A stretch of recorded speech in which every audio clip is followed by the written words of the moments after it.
बिस्मिल्लाहिर्रहमानिर्रहीम। अस्सलाम वालेकुम स्टूडेंट्स। कल ना मुझे कुछ स्टूडेंट का मैसेज आया कि सर जी ये क्वेश्चन नंबर जो एक तो क्वेश्चन है ना ये सर हमसे सॉल्व नहीं हुए। तो मैं जो आपको कहना चाहता था कि क्वेश्चन तो मैं डेली करवा रहा हूँ 8 या 9 क्वेश्चन ही, और 8 और 9 क्वेश्चन में से मैं 2 क्वेश्चन तो मैं करवा देता हूँ, बाकी 3-4 क्वेश्चन मैं आप पे छोड़ देता हूँ कि आप कर लें। और उसके बाद उन क्वेश्चन का सलूशन भी आपके पास गिवन है, तो आप सलूशन से भी देख सकते हैं, मेथड भी आपको बता दिया जाता है।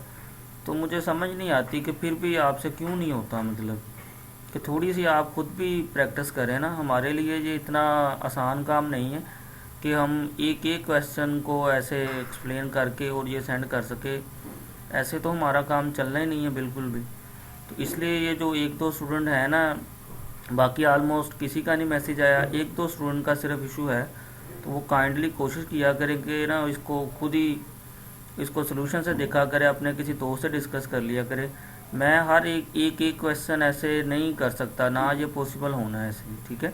मेथड आपको करवा दिया, उस मेथड के बाकी क्वेश्चन के बारे में भी बता दिया है, और उसके बाद जो भी उसमें सोल्यूशन मसले मसाइल थे वो भी डिस्कस हो चुके हैं, और उसके बाद सोल्यूशन भी आपके पास गिवन है, सोल्यूशन पे सारा सोल्व किया हुआ है। तो देख के भी आप नहीं कर सकते, तो ये बड़ा।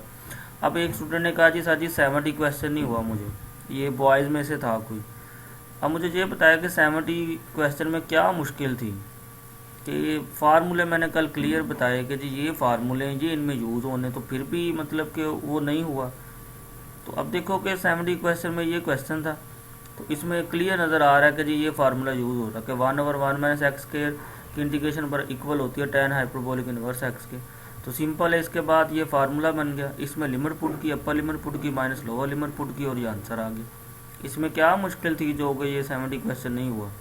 इसके बाद फिर बी पार्ट इसमें नेचुरल लोगार्थम से करना था, तो नेचुरल लोगार्थम का tan इनवर्स का फार्मूला ये वाला होता है। अब इसमें जिधर जिधर x आ रहा है उधर हमने, क्योंकि हमारा ये आंसर एंड पे 1/2 आया था, तो उधर उधर ये 1/2 लगा दो, क्वेश्चन ख़त्म हो गया। तो इतना ये सिंपल सा क्वेश्चन है, ये भी नहीं हो सका। ये बॉयज़ में से किसी लड़के ने कहा कि सर जी 70 क्वेश्चन नहीं हुआ। तो अब मुझे ये बताएं कि इसमें कौन सी ऐसी मुश्किल थी कि जो नहीं हो सका। थोड़ा सा ना आप खुद इसको ट्राई किया करें, हाथ थोड़ा सा आप खुद भी चला लें, ठीक है। इतना कोई ये मुश्किल नहीं था क्वेश्चन। अच्छा, फिर ये किसी ने कहा जी कि 45 क्वेश्चन सर जी ये भी नहीं हुआ। तो 45 क्वेश्चन का तो चलो मैं मानता हूँ कि इसमें एक दो बातें ना हैं ऐसी कि जो नहीं, जो मतलब कि हो सकता है किसी को ना पता हो, ये तो चलो मानने में आती है बात कि ये करवाना मतलब बनता है, ठीक है। तो अब इसमें किया क्या, देखो मैंने आपको कहा था कि ट्रिग्नोमेट्रिक फंक्शन कोई भी आ जाए, आप क्या करो, जो उसका एंगल है ना उसको यूलेट कर लो बस, ठीक है। सब्स्टिट्यूशन कर लो, और वैसे भी tan की इंटीग्रेशन का डायरेक्ट फार्मूला होता ही नहीं है। मतलब अब इसमें क्या किया, आपको नहीं पता चल रहा, आपने क्या करो, इसका एंगल, ये कल भी मैंने क्लियर बताया था, अब इसका एंगल कितना है, x/7 है। तो आप इसके एंगल को यूलेट कर लो, देखो यूलेट कर लिया, ये du आ गया 1/7 dx। अब चूंकि हमने ये सारा क्वेश्चन du में चेंज करना था, तो इधर से dx की वैल्यू बना ली, ये 7 डिवाइड हो रहा था, उधर जाके मल्टीप्लाई आ गया 7 du = dx। अब इसमें दोबारा वैल्यू रिप्लेस कर दो, देखो कि tan हाइपरबोलिक वैसे ही आ गया, x/7 की जगह हमने इधर u लिख दिया, और ये dx की वैल्यू कितनी आई थी 7 du, 7 चूँकि कॉन्स्टेंट था बाहर लिख लिया, du इधर लिख दिया, ठीक है। अच्छा, अब फिर क्या किया कि tan की इंटीग्रेशन कर दी, tan है हमें पता किसके इक्वल होता है, साइन ओवर कोस के। तो अब आप देखें कि नीचे फंक्शन है, कोस ऊपर डेरिवेटिव मौजूद है, तो ये भी फार्मूला होता है किसके बराबर होता है, log f × x के। तो ये फार्मूला होकर ये इसकी हमारे पास इंटीग्रेशन होगी। तो u की वैल्यू को फिर क्या किया, u की वैल्यू को दोबारा इधर रिप्लेस कर दिया x/7, ठीक है।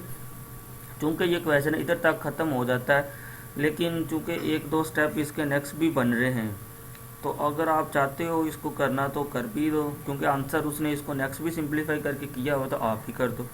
नेक्स्ट सिर्फ इतना एक स्टेप भी सिंप्लीफाई किया उसने, क्योंकि ये हाइपरबोलिक है ना, जो फार्मूले होते हैं आप सेकेंडरी में पढ़ चुके हैं कि साइन हाइपरबोलिक का ये होता है, कोस का ये होता है। इनको याद रखने का सिंपल सा तरीका है कि साइन में दरम्यान में माइनस आता है, कोस में प्लस आता है।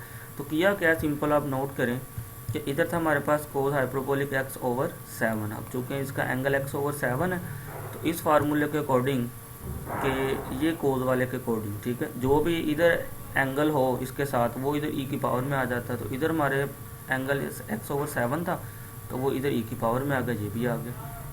आप इस पे log की प्रॉपर्टी लगा दी कि log की प्रॉपर्टी होती है ना, अगर कोई डिवीज़न में हो तो हम उसको ऐसे क्या कर लेते हैं, माइनस में लिख लेते हैं। तो ये देखो मैंने इसको log इंटू माइनस ये लिख दिया प्लस C1। अब फिर नेक्स्ट स्टेप में क्या किया, चूँकि ये ln2 भी कोई कॉन्स्टेंट है, ये 7 भी कॉन्स्टेंट है, और ये सारा इसमें प्लस होके ये सारा एक नया कॉन्स्टेंट आ गया C, ये हमारा आंसर है। अब सेम 46 भी ऐसे ही होगा कि इसके एंगल को आप θ/300 को यू लेट कर लो, इधर से आप डी यू बना लो, डी थीटा की वैल्यू ये बन गई 300 डी यू। अब इसमें वैल्यू पुट कर दो, देखो θ/300 की जगह तो हमारे पास क्या आ गया, यू आ गया। अब इधर से डी थीटा की जगह कितनी वैल्यू बन रही है, 300 और डी यू, तो 300 बाई निकाल लिया, डी यू इधर आ गया। अब कोड किसके बराबर होता है, cos/sin के। तो इसका भी फार्मूला नीचे फंक्शन है, ऊपर डेरिवेटिव मौजूद है, तो ये हमारे पास फार्मूला। अब इसको आप नेक्स्ट खुद कर लेना, इससे नेक्स्ट स्टेप भी होने।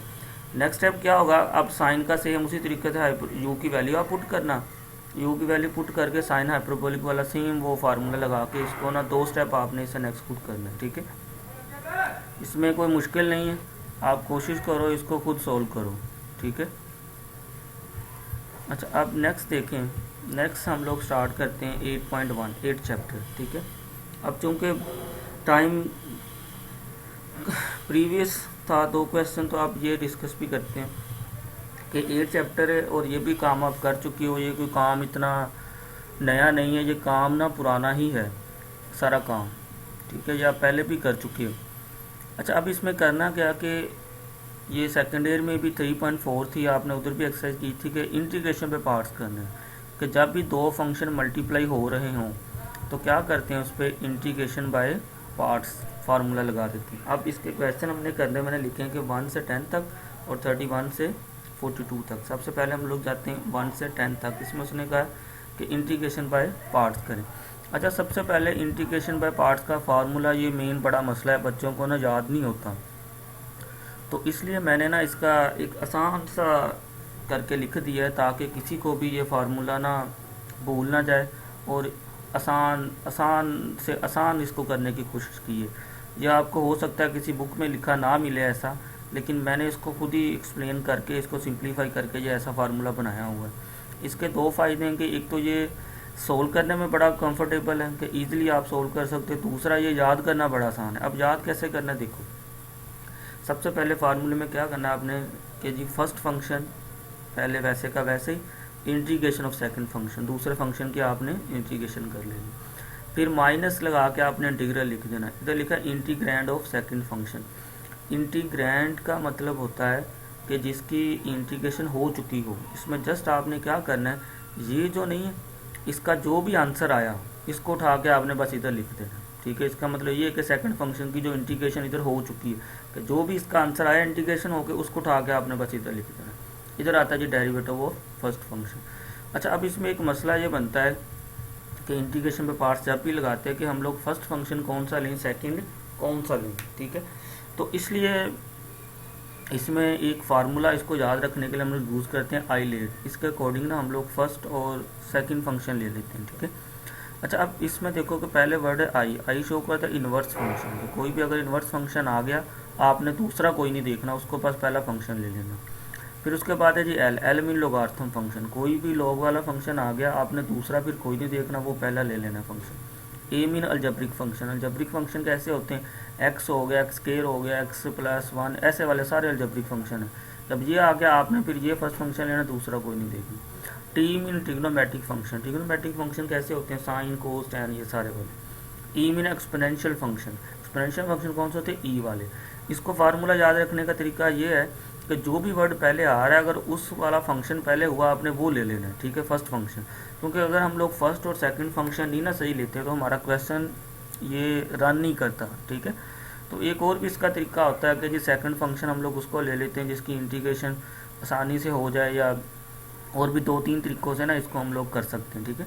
अब आप इसमें नोट करो कि पहला क्वेश्चन है, इसमें क्वेश्चन है जी एक्स और साइन x/2। तो आप नोट करो कि x जो है अलजेब्रिक फंक्शन बनता है, ये ट्रिग्नोमेट्रिक फंक्शन है।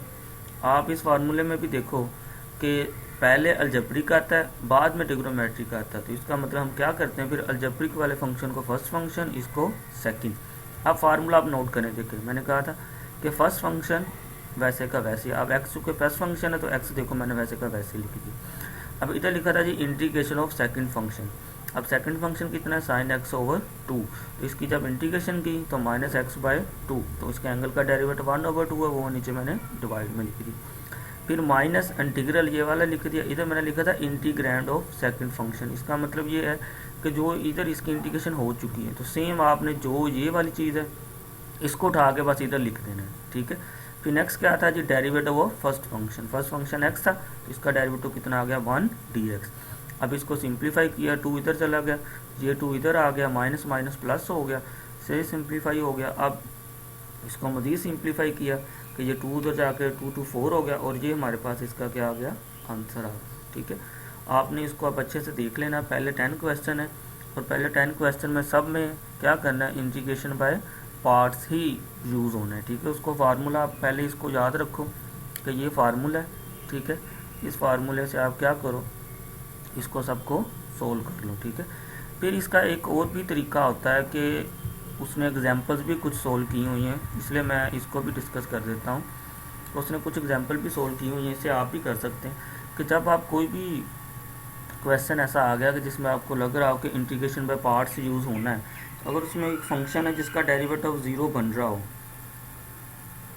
ठीक है, कोई ऐसा फंक्शन है कि जिसमें इंटीग्रेशन किसी एक फंक्शन की डेरिवेटिव हम लोग लें उसका 0 बन रहा हो, तो हम उस पर एक और भी मेथड लगा लेते हैं। ये वाला मेथड है, इसने एग्जांपल भी यूज़ की है। आपने क्या करना है कि एक फंक्शन को आपने f इंटू एक्स का नाम दे लेना, दूसरे को g इंटू एक्स का, और f इंटू एक्स आपने उसको नाम देना फंक्शन का जिसका डेरिवेटिव हल लेते लेते डबल ट्रिपल ले जाए, उसका आंसर 0 आ जाए, और दूसरे को आपने g इंटू एक्स का ले लेना। अब पहला फंक्शन इधर लिख लेना, दूसरा इधर लिखना है। अब क्या करना है, इस f वाले का आपने डेरिवेटिव ले जाना है और इस वाले के आपने इंटीग्रेशन ले जानी है। देखो x का डेरिवेटिव 1 आ गया, 1 का 0 हो गया, इधर इसकी इंटीग्रेशन ये आ गई, इसकी इंटीग्रेशन ये आ गई। ऐसे मतलब कि एक फंक्शन का आपने एक साइड पर डेरिवेटिव ले जाना है और दूसरे फंक्शन का आपने इंटीग्रेशन ले जानी है। फिर ऐसे आपने एरो से इधर से पहले को छोड़ देना, इधर से आखिरी वाली को छोड़ देना, ऐसे एरो से आपने इसको ऐसे मिला देना, और साइन पहले प्लस का, फिर माइनस का, फिर प्लस का, फिर माइनस का। फिर क्या करो कि जैसे जैसे मैंने एरो लगाए ऐसे ऐसे इनको ऐसे मिला दो, मल्टीप्लाई कर दो। देखो मल्टीप्लाई किया, ये आंसर बन गया। इसको कहते हैं टेबुलर इंटीग्रेशन। और ये आप लोग पहले जो 10 क्वेश्चन है उसने कहा हुआ कि इंटीग्रेशन में पार्ट्स करो, उसमें आपको कोई क्वेश्चन ऐसा नज़र आता है जिसमें आपको नज़र आ रहा हो कि एक फंक्शन को सोल्व करते करते उसका डेरिवेटिव 0 बन रहा है, तो आप उस पर ये वाला मेथड भी लगा सकते हो, ठीक है। आपकी मर्ज़ी है, आप इंटीग्रेशन पे पार्ट्स भी लगा लो और ये वाला भी लगा सकते हो। लेकिन ये वाला जो है टेबुलर इंटीग्रेशन है, ये तब भी यूज़ होगा कि जब एक फंक्शन का डेरिवेटिव सोल्व करते करते आंसर आपका 0 बन जाएगा, ठीक है। पहले 10 क्वेश्चन आपने ट्राई करने अभी 8.1 के, तो इन 10 क्वेश्चन में से अगर कोई ना हुआ तो आप कल को हम लोग मज़ीद डिस्कस कर लेंगे, ठीक है। बाकी इंशाल्लाह आप कोशिश किया करें, खुद इसको सोल्व किया करें, इतना कोई मुश्किल काम नहीं है, सोल्यूशन आपके पास मौजूद होता है, मेथड मैं आपको बता देता हूँ, तो फिर सिर्फ प्रैक्टिस आपने करनी होती है। और वो भी आप प्रैक्टिस करने की बजाय कह देते हो सर जी ये करवा दें ये करवा दें, फिर तो वो मेरी प्रैक्टिस ही होती रहती है, आपकी तो प्रैक्टिस ही नहीं होगी। इसलिए कोशिश किया करें इसको ना आप करने की, ठीक है। अल्लाह हाफिज़।